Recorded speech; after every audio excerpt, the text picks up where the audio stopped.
En este tercer video nos vamos a ocupar del cálculo de las componentes intrínsecas del tracción vector.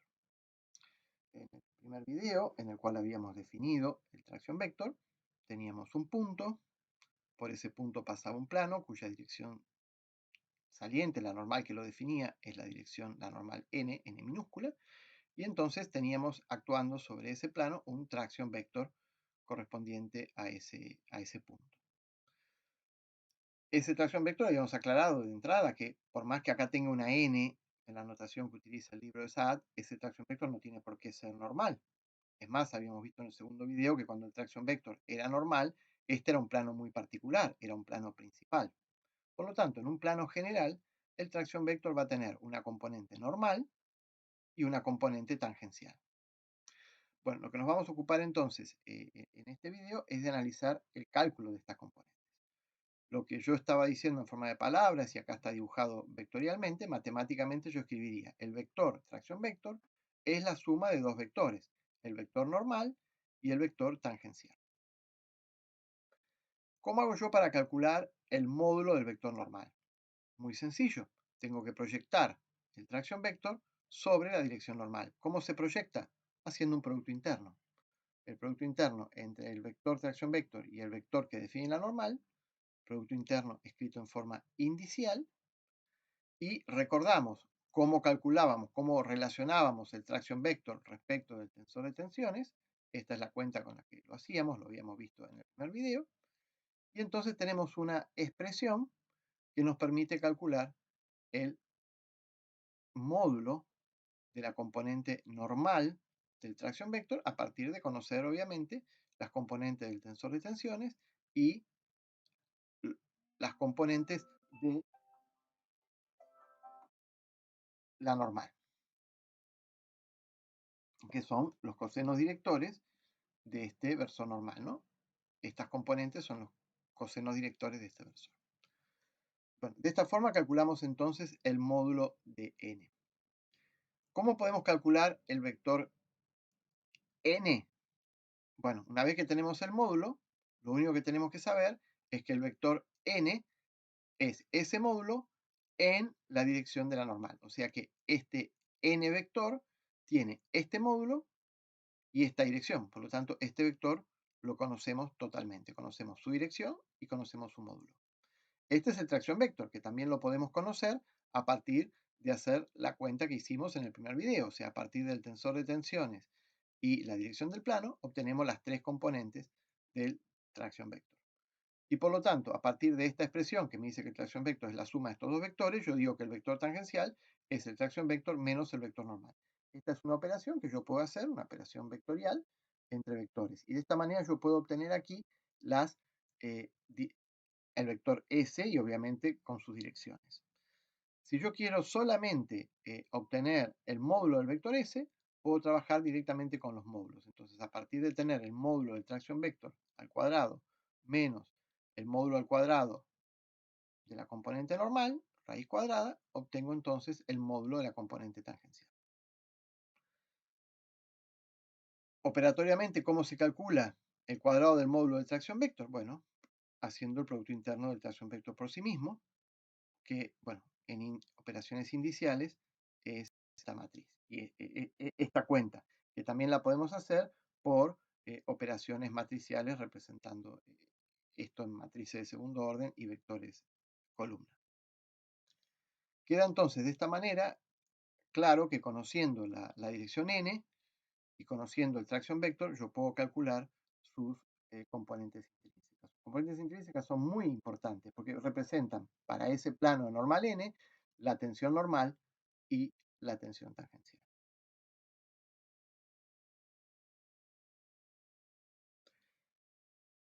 Veamos qué pasa con el cálculo de esa componente tangencial y esa componente normal para un plano cualquiera n, cuando yo, en lugar de tener referido el tensor de tensiones a una dirección cualquiera, la tengo referida a una dirección principal. O sea, yo ya he hecho una rotación y mi tensor de tensiones lo tengo expresado en direcciones principales. Por lo tanto, mi tensor de tensiones se simplifica, pasa a ser un tensor diagonal, solamente tiene 3 elementos no nulos. Entonces, esta cuenta se simplifica y queda nada más que esta cuenta, donde aquí tenemos las tensiones principales y los cosenos directores de la tensión principal. De esta manera, el módulo del tracción vector respecto de un plano cualquiera de dirección n se puede calcular en forma o una cuenta más sencilla si lo hago a partir de las componentes y las direcciones principales del tensor de tensiones. Lo mismo pasa con el módulo de la componente normal, que es expresada en términos de tensiones principales y direcciones principales. Entonces, si analizamos esta expresión, el módulo de la componente normal en función de tensiones y direcciones principales, el módulo al cuadrado del tracción vector, porque el tracción vector es S al cuadrado más N al cuadrado, estamos aplicando Pitágoras sobre el tracción vector, es esta expresión.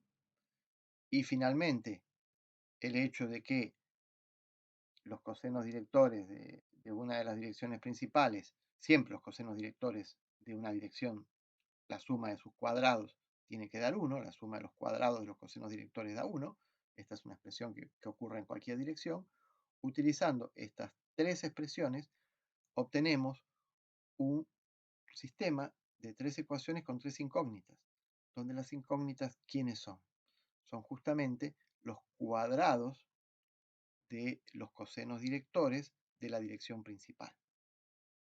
Entonces, en este sistema de 3 ecuaciones con 3 incógnitas, podemos despejar las incógnitas, que son los cuadrados de los cosenos directores de la dirección principal. Y entonces esa solución obtiene esta expresión, esta forma. Es simplemente resolver y dejar indicada la solución.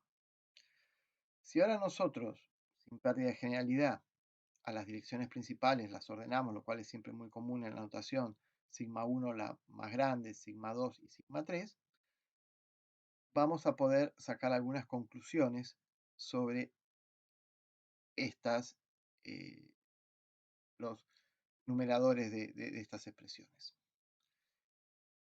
Teniendo en cuenta de que estos números, n1, n2 y n3 al cuadrado, van a ser siempre números positivos,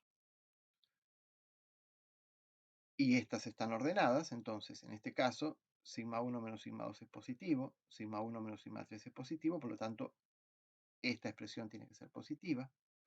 Lo mismo va a pasar en este caso, donde esta es negativa y esta es negativa, por lo tanto esta tiene que ser positiva.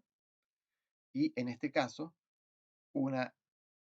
esta es positiva y esta es negativa, por lo tanto esta tiene que ser negativa.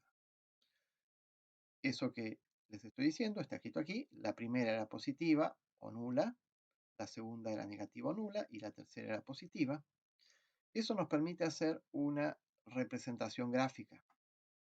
Ustedes ya lo han visto, esos son los ciclos de Moore, pero lo estamos viendo de otra manera. ¿En qué momento, o sea, qué estamos graficando aquí? La tensión, el módulo de la tensión tangencial, el módulo de la tensión normal para un plano cualquiera, escrito en función de las tensiones principales. Fíjense que cuando esto es una igualdad, lo que tenemos aquí es un círculo, que es este círculo que está acá. Cuando n vale sigma 3 o cuando n vale sigma 2, S vale 0, y en el resto de las situaciones los puntos se ubican sobre esta circunferencia. O sea que si yo estoy rotando, estoy analizando cuáles son las tensiones tangenciales en cualquier plano que se obtiene rotando alrededor del eje principal 1, voy a obtener mis estados de tensión representados en esta zona. Si yo trabajo con esta expresión, sigma 1, sigma 3, voy a estar trabajando sobre esta circunferencia. Y si estoy en esta situación, estoy trabajando sobre esta circunferencia. Cuando ustedes vieron en estática casos de estados planos de tensión trabajaban sobre una circunferencia de Moore, porque la otra tensión principal era nula, era un estado plano de tensión. Aquí lo estamos viendo en 3 dimensiones. La tensión puede estar, tenemos 3 ejes, tenemos 3 tensiones principales, en este caso las 3 no nulas. Pueden ser, bueno, alguna puede ser nula, alguna puede ser negativa. Bueno, eso dan circunferencias particulares. Ahora veamos el tema de las desigualdades. Esta circunferencia, que es la 2, 3, me está hablando de situaciones que son mayores o iguales a 0. 0 es la circunferencia. Mayor va a ser todo lo que está fuera. Menor sería lo que está dentro. O sea que todos los casos posibles están fuera de esta circunferencia. Todas las posiciones posibles, estamos hablando de cualquier plano posible, cuáles serían las componentes tangenciales y normales en cualquier plano, estarían fuera de este círculo. Y este negativo, lo que me están diciendo es que todas las posibilidades tienen que estar dentro de este círculo. Entonces, la intersección entre lo que está fuera de este círculo, lo que está fuera de este círculo y lo que está dentro de este, me da la zona en la cual tienen que estar ubicadas cualquier con pares de componentes normales y tangenciales para un tracción vector que corresponda a un plano de dirección arbitraria M. O sea que todas las componentes tangenciales y normales de cualquier plano tienen que estar ubicados dentro de esta zona. En el caso en que yo me esté moviendo por planos que esté rotando respecto de un plano principal, bueno, estaré en esta zona, rotando en otro plano principal en esta y en esta otras 3 planos principales. O sea, las 3 circunferencias representan rotación a través de planos principales. Puntos cualesquiera, las componentes normales y tangenciales tienen que estar adentro. Esta es una construcción gráfica, es la construcción de Moore. Obviamente, ahora, salvo en casos 2D, que uno pueda tener cierto sentido trabajar con esto, las expresiones que utilizamos para analizar las componentes normales y tangenciales son estas que estuvimos obteniendo aquí.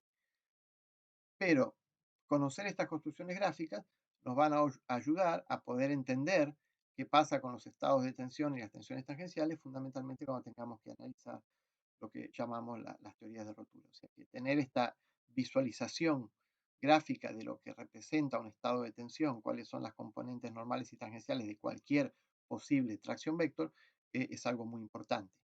Y además aquí vemos algo también que es muy importante, que en un estado de tensiones, las máximas tensiones normales, las máximas y las mínimas, van a ser justamente las tensiones principales. En este caso, sigma 1 es la máxima tensión normal. No hay ninguna tensión normal más grande que sigma 1 y no hay ninguna tensión normal más chica que sigma 3.